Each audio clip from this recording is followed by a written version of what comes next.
ওহো বাইসাৰ ভাইয়া ৰে আৰ ঝাৰিয়া বৈঠা মাৰিয়া যায়ও ৰে। ৰ'ব গানটো শুনিব। বছৰৰ প্ৰথমটো দিন মাহঁতৰ লগত মন্দিৰত গ'লোঁ আৰু দেখুৱাবলৈ আপোনালোকক ইমান নহ'ল, ভিডিঅ' কৰিছিলোঁ যদিও। কিন্তু ছেকেণ্ড ডে আমি আহিছিলোঁ আমাৰ কাগজৰ ফুল চিৰিয়েলখনৰ শ্বুটিঙত আৰু আমি আহিছিলোঁ ব্ৰহ্মপুত্ৰৰ পাৰত। কিন্তু মোৰ পানীলৈ ইমান বেছি ফবিয়া আছে আপোনালোকক কি যে ক'ম। গৈ পাওঁতে দেৰি হ'ল কাৰণে কষ্টিউম আৰু ড্ৰেছ কৰি ল'লোঁ, কিন্তু মেকআপটো লোকেশ্যনতে লোৱাৰ কথা আছিলে। আৰু এইফালে আমাৰ ডাঙৰীয়াহঁতে গান গাই ক'বই নোৱাৰে। ওহো বাইসাৰ ভাইয়া ৰে আৰ ঝাৰিয়া বৈঠা মাৰিয়া যায়ও ৰে।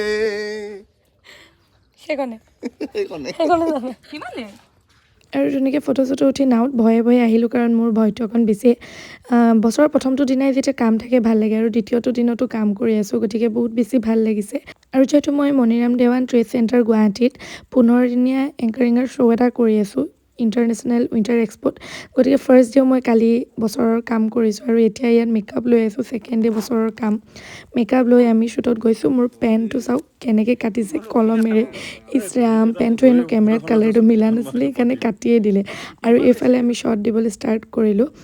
একচুৱেলি মই খুব বেছি বেমাৰত পৰি আছোঁ, যিসকলে জানে, গতিকে মোৰ কাৰণে দৌৰা ধপৰাটো একেবাৰেই ভাল নহয়, নচাও ভাল নহয়, কিন্তু উপায় নাই, কামসমূহ কৰিব লাগিব। গতিকে আমি ধুনীয়াকৈ শ্বট দি ল'লোঁ আৰু শ্বট দি পেলাই কাষ্টিউম চেঞ্জ কৰিলোঁ। কাষ্টিউম চেঞ্জ কৰি ছান ডাউন হৈছিলেই অলপ আৰু দাদাৰ লগত শ্বুট আছিলে, যিহেতু অৰূপদাৰ লগত, গতিকে এইটো শ্বুটো খুব জমনি আছিলে দেই। মই নিজৰ ককায়েকৰ মৰম পোৱা নাই, যিহেতু দাদা নাই, কিন্তু সঁচাকৈ অৰূপদাই নিজৰ ভনীয়েকৰ নিচিনাকৈ মোক মৰম কৰে, যিহেতু চিৰিয়েলখনত আমি দুটা ককায়েক ভনীয়েক।